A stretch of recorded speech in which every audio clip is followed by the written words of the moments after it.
Our story begins here in Avondale. It is home to some of the deadliest shootings we've seen throughout our city. And in fact, as of December 1st, there were more gun violence deaths here than any other neighborhood in Cincinnati. Jamison Walker admits he was here a little past curfew on Sunday in front of Blackburn Tattoo, where he works. He was painting the names of African Americans who've been killed over the years. You are hearing chants of no justice, no peace. You were hearing chants of George Floyd's name. Clearly the tension that we thought had died off a little bit earlier has boiled right back over. Well, this was a collaboration between multiple congregations across multiple counties. It was a way to celebrate Juneteenth and stand in unity against racism. A district appeals court came down in favor of homeless advocates. This as dozens of people gathered here. Crews are arriving right now in order to move that out of the way. In fact, as you take a step to me over here, you can see this is the tow truck. One of the first things you notice when you get here, from about half a mile away, you can see the smoke just billowing out of the top of this house. Cincinnati police making it very clear they are going to be enforcing this and that we're going to be seeing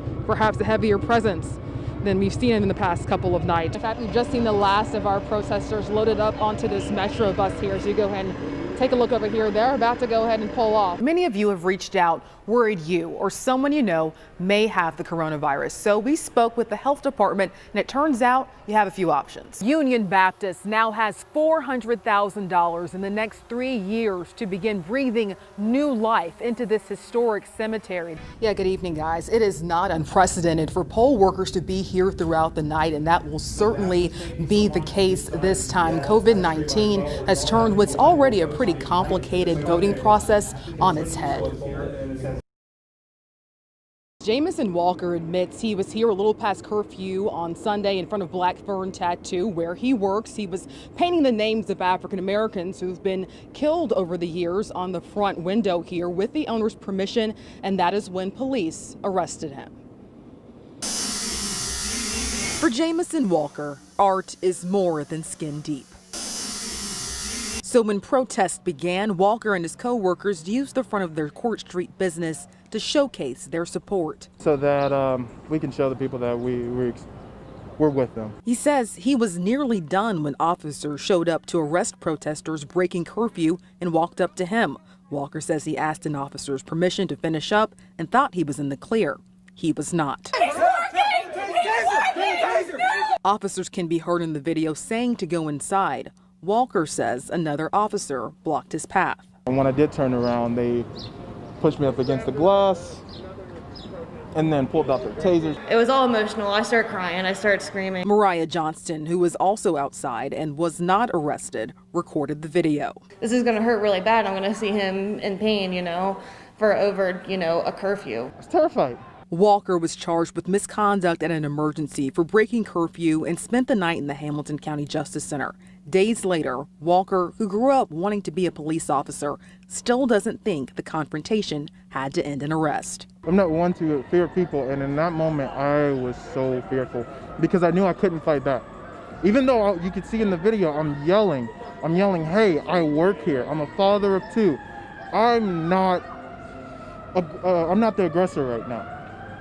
Listen to me. Just listen to me. Now, I did reach out to Cincinnati police, and they do not have an official statement on Walker's arrest. They said they are going to let this one play out in the courts.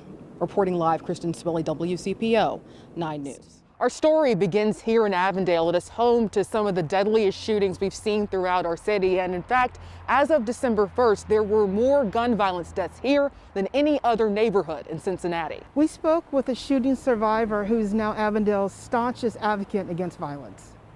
Loss, no love, trauma, generational trauma. Jennifer Foster doesn't have to guess what's happening on the streets of Avondale.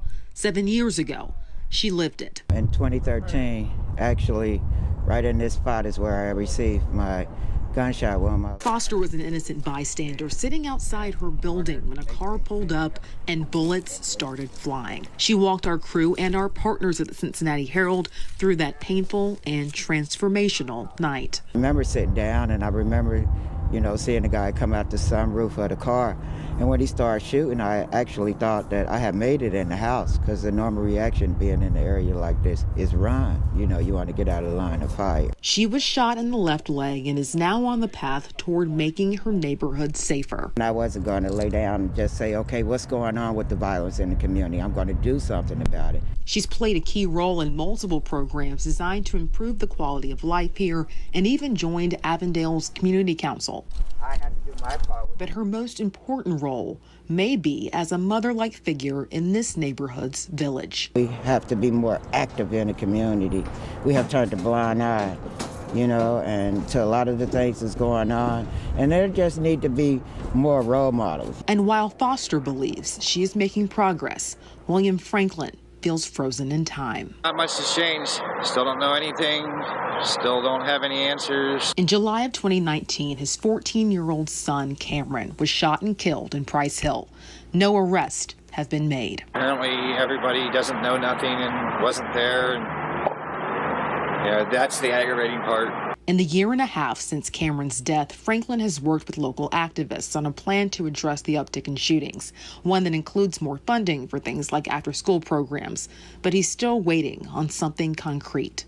We can be better as a city with this. We can be the city that decides, hey, enough's enough. With Andrea Carter, Kristen Swilley, WCPO 9 News. The email came from a man listed online as a coach emeritus at Morehead State. He's known for leading the women's bowling team to multiple national championships. Now officials have asked him to stop volunteering with the team. My average is like 175. I've been bowling since I was 7 years old. It didn't take long for Michaela Adams to find her own lane. Different leagues. I was actually sponsored like last summer. Her next stop, the collegiate level and possible scholarship money. Well, everybody used to tell me like, oh my gosh, her form is so good. So she was open to the idea of moving away from home to pursue her passion. But an email she and her mom got from someone in the program, someone who's never met them, made her wonder if Morehead State was open to her. I was just shocked. I was very disgusted, wait, am I really reading this? Is this real? It was a chain email with the subject line, "Do Black Lives Matter?" complaining of roaming gangs of black youth with their pants around their knees, criticizing the kneeling protests in the NFL, and blaming African Americans for high rates of crime and sexually transmitted diseases. When I started reading the email, I started shaking. I was so okay, are you seriously sending this to my African-American daughter? Watson says she sent this email to Morehead State officials Tuesday, June 16th, but never heard back. I reached out and got this statement hours later, which reads in part, "Diversity and inclusion of people and thought are core values of Morehead State University, and we take any report of actions contrary to those values seriously." It goes on to say we will be asking him to discontinue his volunteer work with the bowling team. The university said it was previously unaware of the situation. I was shocked that when you said that you had got a response, I was like, wow, they responded to you. They did not respond to us. Once again, we were made to feel little, like we did not matter. And what was going on did not matter until you, a reporter, then it mattered to them. While the man who sent that email has been asked to walk away and has texted an apology, Michaela doesn't feel comfortable. It could be other people still like him. It could be people that is still looking at me different and just because my skin color. Morehead State is encouraging Michaela's family to connect with its chief diversity officer. Michaela will make a choice on schools in the next couple of days. We've got politicians in there. We've got entrepreneurs in there. We've got a lot of firsts in there. And now those history makers are one step closer to having their final resting place transformed. This was something that we know for a fact will help us keep the dignity in that cemetery. Union Baptist now has $400,000 in the next 3 years to begin breathing new life into this historic cemetery. They'll use that money to renovate the building, fix the fence, and return toppled headstones to their former glory. I think everybody on our team screamed.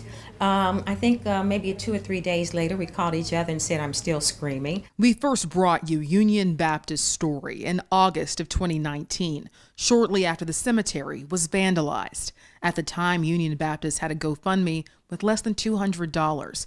Senator Sherrod Brown's office saw the story and worked with the staff to secure money for renovations. This cemetery, like old church cemeteries all over the country, was falling into disrepair. So we thought maybe we can do something about this. It started with the story that you did, that Kristen Swilley did on WCPO. Brown, city, and county officials visited the grounds, and in November, he introduced a bill to preserve historic cemeteries across the country. I went to a Republican senator from Tennessee, Senator Alexander, and talked about this with him to establish some kind of a network within the National Park Service. That's important, Union Baptist officials say, to help preserve their history and their future. This is not just African American history. This is American history.